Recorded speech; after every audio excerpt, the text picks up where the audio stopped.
எங்கள் அன்பரே புனித செபஸ்தியாரே கேட்டு வரும் தருவாய் கூட்டாள சவேரியாரே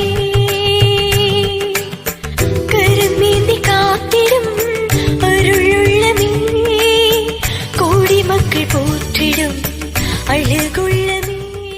என்ன அழகு உன் அருள் அழகு, என்ன அழகு